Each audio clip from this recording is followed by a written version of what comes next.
بسم الله الرحمن الرحيم والصلاة على من أرسله هدن. هدن کی خبر پاتې وکړه. نو هدن کې څو خبرې دي. اولنۍ خبره خدا ده چې دا هدن اصل کې څنګه وو.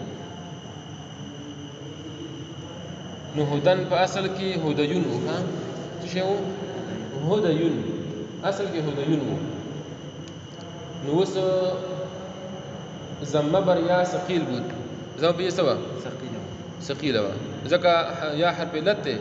ضعیف دی او زمه خو حرکت قوي دی. نو حذف کردا دا زمه څکلا حذف کلا. نو زګوره کې خیلی ما بین د یو تنین کې التقاء ساکن راځي. نو التقاء ساکنین شو درمیان یا درمیان تنوین ویا مرته همین تنوین او دو یکی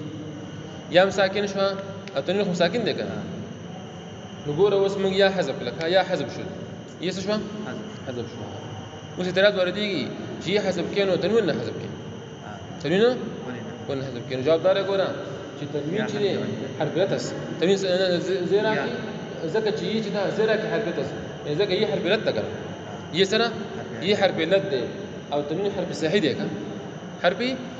صحیح ولې ګوره ځکه من تعریف یې وو تنوین چې نون ساکنه نون حرف استيه. نو اوس که خیر یا حذف شو پېښوي او دا تنوین چې نه تنوین دا به د حرکت دال تابع شي. اوس دال کې د حرکت نه هدیون کې د هدن دال باندې فتحه ده کنه. نو تنوین واقع تابع شي. نو په صورت فتحه کې څه ویل کېږي؟ هدن. ان هدن نه ویل کېږي. څه ویل کېږي؟ هدن منصوب ویل کېږي. پېښوي ځکه دا تنوین تابع ده هغه حرکت شو. لکه اوس څوک اعتراض وکړي چې یا حذف شوی ده نو هدن کې هي لیکل شوی ده کنه یو خو لیکل شوی ده. نو جواب دار ګوره چې دا یې فقط صورتن او کتابتن لیکل کېږي یا چې دا ګوره و یا فقط صورتن او کتابتن نوشته می شود. دا صرف کتابتن او صورتن لیکل کېږي او نور په دال کې اعلان ته حذف شوی ده. بل خبره ده چې علامن ارسله هدن. علامن ارسله هدن دا هدن چې دی ګوره دا خو منصوب دی. سره منصوب دی او د نسب د پاره وجوه عدیده دي. وجوه عدیده ډیر وجوه دی ولا دا هدن ولی منصوب دی. هدن ولی منصوب دی. نو دې جواب دار ګوره چې دا هدن منصوب دی دو وجوه. څو وجوه؟ دو وجوه. یا دا هدن مفعول له دی. څه شی مفعول له دی یا حال یا سره دغه دوه احتمالات بکې یا مفعول له دی یا حال. خو دا اوس اول د مفعول له معنا یا د تعریف او د حال. مفعول له دې ته ویل کېږي نحو کې ګوره چې ما فعل لاجله الفعل المذكور. ما فعل فعل المذكور ما هغه دی فعل چې وکړي شي لاجله د وجنه فعل مذکور چې کوم مذکور فعل شوی کا مخکنه فعل هغه دی وجنه شوی. مطلب دا ګوره مفعول له په معنا کې علت لپاره د فعل مذکور. مفعول له معنا کې علت سوي فعل مذکور. فعل مذکور ولې کېږي؟ ځکه دغه علت. مثال ته ګوره لکه ته وې ضربت زیدن تادیبا ما او زید تادیبا د پاره د څه مطلب د وجه د ادب نه. ان تادیب مې ورکاو ځکه مې وو چې ادب ولي تادیب یو ادب دی بل تادیب دی کنه یعنی ادب ورکول تادیب. نو دا ضربتو پر مذکور دی تادیب سره دا مفعول له دی. نو دا معنا کې علت لپاره څه پر مذکور. نو ما دا وهر ولي ورکړي چې ادب وخت بل څه مسنه بل څه مسنه نه څه ده. او قاعده مفعول له کې دا ګوره قاعده مفعول له کې دا ګوره چې فاعل د فعل او مفعول له به یو وي. ها د څه وکړه فاعل د فعل مفعول له به یو وي. فاعل د فعل ګوره څه مثلا هغه فعل کم فعل معلل به فعل معلل چې د کم فعل علت بیان شوی دی چې د کم فعل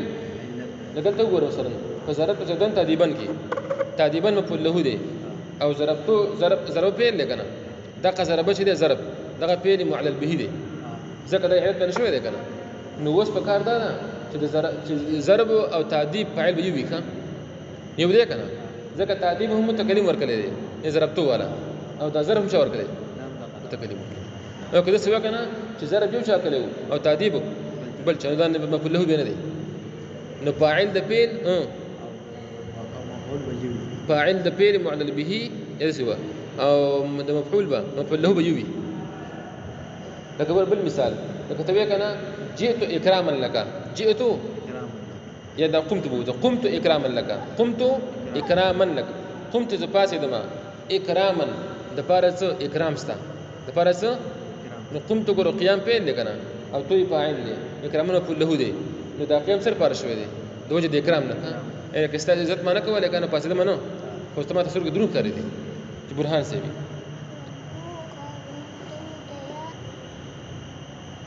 نو زما دا قیام فقط سر پاره استاد اکرام د پاره نو اوس ګوره اکرام عزت ورکول عزت کول او دا مجیئت قیام دوه شا کړي متکلم یو کس کړي کنه نو کوم قیام یو چا کړي او دا اکرام نو بس هغه هو مفعول له نه لکی صحیح ده مثلا ايش دا فاعل دا مفعول له قاعده شوکا خبر یاد شوي چې فاعل د فعل او فعل ولل به با یوي صحیح ده بل طرف ته ګوره ما ته وکړه حال من دا ویل ګوره چې دا به حالي ان مفعول لهم صحیح منصوبي مفعول له صحیح منصوبي نو ګوره ما ته فعل مذکور ده شي فعل مذکور څه شو على من ارسله هدن على من فغذات باندې ارسل چې لګره دي ارسل د پاره ارسل ګوره فعل دی د کې ضمیر مستتر پروت معبر ده په هوسا او راجع دی الله پاک دغه فاعل لیکه او هو سره مفعول له دی مفعول به دی او راجع دی نبی سماره ده او هدن سره مفعول له شو څه شو مفعول له شو نو دغه ځکه اعتراض وسره دیږي چې تاسو ماته ګورو ویل چې فاعل د فعل مذکور او فاعل ده مفعول له به یوي نو ګوره فعل مذکور خو ارسله دی کنه ارسله فاعل څوک دی اخو الله تعالی دی او هدن خبر سره چې دا هدن یا هادین پېښې هدن هدایت څوک به اخو نبی سماره کوي څوک نبی سماره کوي نو به خو چې دی ګوره نو فاعل د فعل مذکور او فاعل مفعول له یو نشو فکر شته کنه دغه خچب کشته هغه جواب وکوي مثلا به شو کنه شو دویم احتمال دا ګوره حال شي کا هدن شي هدن حال شي نو ګوره حال کې دا قاعده ده نحوي چې الحال ما يبين هيئه الفاعل او المفعول او كليهما حلقه ویل کیږي چې بیانې هيئت او صفت شان د څه د فاعل د مفعول دواړو لکه جاءني زيد راكبا دا حال فاعل معلوم کو رايت زيدا راكبا مفعول معلوم او لقيت زيدا راكبين من دوړ سوارو نو چې دا هدن حال شو نو سره به حال شي نو بیا کې دوه احتمال دي نو خو به هر کې دونه خبره معلومه شو چې فاعل حال به د فاعل نه یا د مفعول نه حال مثلا یا د فاعل نه مفعول نه نو ګوره هدن حال شو نو یا به حال کو د فاعل نه فاعل څوک ګوره ارسله کې ضمیر چې کوم پیش فاعل چولو هغه به حال فاعل نشي هغه فاعل یا به حال څه نشي مفعول نو معنا څه کیږي چې علامن فقط چابانی ارسله چې لګره دي الله تعالی په حال کونه تعالی کې هدن چې سره هدایت کوون کې دي یا علامن ارسله علام ارسله چې لګره الله پاک هو د شخصیت لا په حال کونه شخصیت کې نبی سماره کې هدن چې سره هدایت کوون کې دي سره هدایت کوون مثلا به شو کنه شو بیا دې کې بل خبره ده حمل نسکی کا بل خبر دا ګوره چې اوس وایا دا هدن دا ګوره حال شو د فاعل نه یا د مفعول نه نو اعتراض دا ویل چې حمل نسکی حمل نسکی اصل کې ګور ما ته وکړه دا حمل چې دی ګوره په لغت کې ویل کېږي بار کردن تک بار کردن او په اصطلاح کې ویل کېږي اتحاد المتغیرین ذهنا په الخارج اتحاد المتغیرین دا به کې وکړه اتحاد د متغیرین ذهن کې په خارج کې اتحاد د ذهن کې په خارج کې دغه ګوره دا اتحاد د په خارج کې د اتحاد سره مطلب څه اتحاد په خارجي خارج کو سره اتحاد دی خو المتغیرین ذهنا دا متغیرین دا ذهن لګي د متغیرین سره په ذهن کې متغیر دي کنه لکه چې یو شی بل باندې حمل کې دغه حمل نشي کنه خارج کې خبره اتحادي خو په ذهن کې صحیح تغیري کا د ګوره موږ کنه زید قائمون نو ګوره زید قائمون دوه شي نه لیکن تغیر موږ معلومه کې نه معلومه خدا تغیر په ذهن کې په خارج کې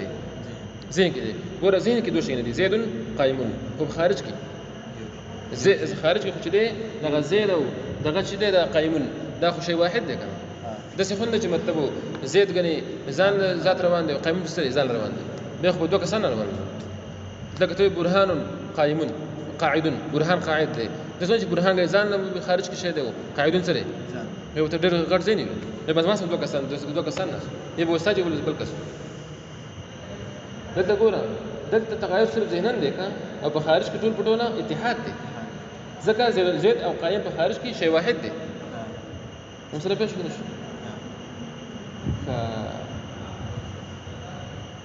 دا حمل تعریف دی لپاره د فهم نو استراحت دا ورګي چې ته ګوره دا هدن حال د فاعل نه ده مفعول نه دا حمل نه سيکيږي ځکه دا هدن ګوره مصدر دی ها څه دی هدن مصدر دی او دا صرف وصف دی پېښوي حمل نه سيکيږي فاعل باندې او نه په دغه خو پېښوي د حال خو حمل دي کنه حمل سيکيږي ځکه په حال کې فاعل د منه وشي چې علامه ارسله په حال کې تعالی کې چې هدن هدایت دی کنه هدایت کون کې دی هدایت کون کې دی او کو دغه شي حال چې مفعول نه دغه معنا کېږي په حال کې د مبارک سلام کې هدن چې سره هدایت دی نه هدایت کون کې دی نو بهر کې په دا صرف وصف د حمل نسګي فوزات باندې نو حالت صحیح نشو حالت صحیح نشو مثلا پېښ غنښ شي